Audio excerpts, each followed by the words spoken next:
Your move!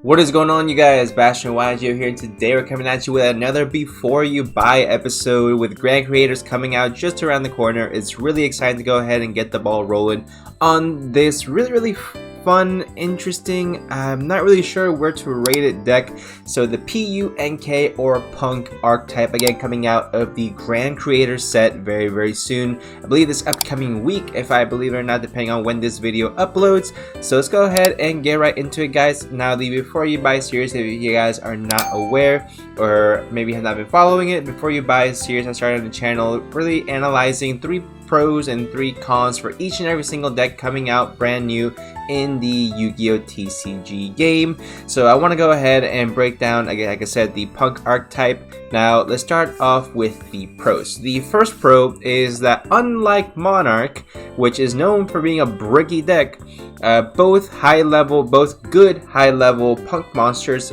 do search or special summon other Punk cards from your deck, which means they are not dead draws. Now that is actually amazing because it not only allows you to have the high level power play to summon a 2500 beat stick, 2300 beat stick, and have that another forms of interruption on top of that as well, but it also allows you to add a lot more consistency to a very, I want to say, a mid to low tier deck overall, but I get to my final analysis at the end of the video. But what I do like about the first pro is that unlike if Monarch had this, where if you could pitch Erebus or the Heavenly Monarch, whatever it might be, and then be able to search one of the baby Monarchs, I think it would be absolutely fantastic. Unfortunately, that doesn't have that. This deck does, and why I believe it's absolutely incredible. So with it, you can search, essentially this one, let's go with Numeral Ogre. So once per turn, you can go ahead and send this card from your hand to the graveyard, add 1 Punk monster from your deck to your hand. Again, amazing. And Foxy Tune, you can discard it, as well as send another card from your hand to the graveyard if you do special summon a Punk monster from your deck. Now you can special summon level 8 monster, which is perfectly fine. The deck really revolves around having level 3 psychic monsters on the board.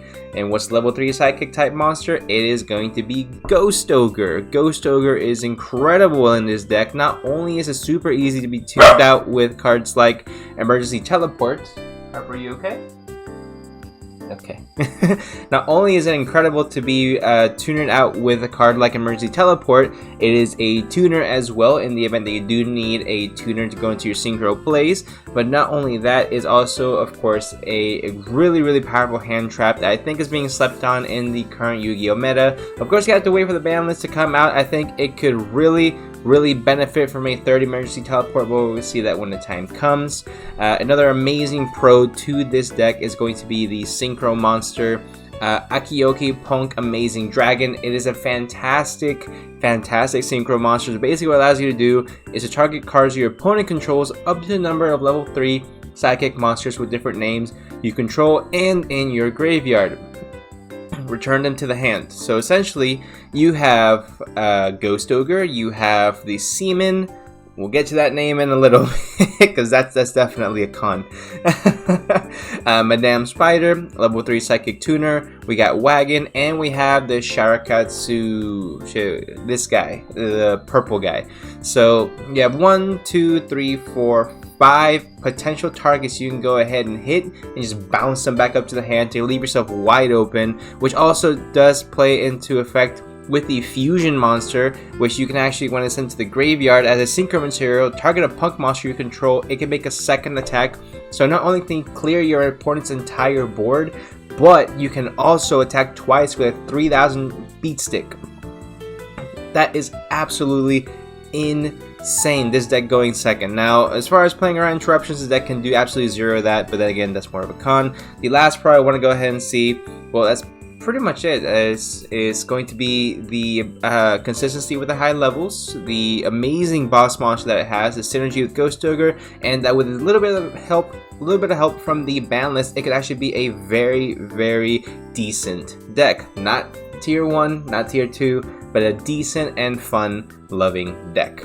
Now moving on to the cons. As far as the cons are concerned, this is where the I want to be more realistic. Now, I'm a very optimistic individual, however, I do like to be realistic as well. And the first thing I see is going to be life point management. A lot of these, or actually all of these, are going to cost you 600 life points at least to go ahead and activate, which it can add up little by little. As a former professional Trickstar player, I know that the low life point starts losses do add up quite fast if you do not manage them properly.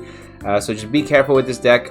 Similar to Cosmo, again, very life point reliant. Use it as a resource, which that's why you play cards like Brain Research Lab, so that you don't have to pay life points. You just have to put a token on this. Now be careful with this card, because when it leaves the field, the controller takes 1000 damage for each psychic counter on it. So if they were to Nightmare Phoenix, Cosmic Cyclone, Twin Twister, get rid of it, you are going to take a lot of damage. So definitely you want to be careful with that as well.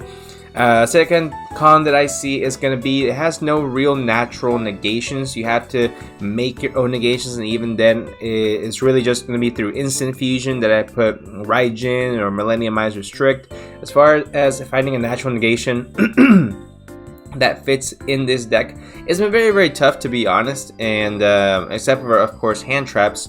So that's something that I believe hinders the deck moving forward, is that you're going to be setting up a board that doesn't do too much. So I think this is more of a going second, break your opponent's board, and go for the OTK push type of deck, instead of a let's go first and set up an unbreakable board type of deck, which I don't believe the meta is going in that direction. But again, we'll see where that goes. And the third one is that is very, very heavily reliant, this deck, on this guy, the Ukiyo-P.U.N.K Shadakusai. Pretty sure that's how you say it. If I miss, whatever, it is what it is. So it is extremely reliant on this guy to perform your fusion summons. It doesn't have a fusion spell to search out. You can play cards like Polymerization, but it would really hurt the consistency of the deck overall.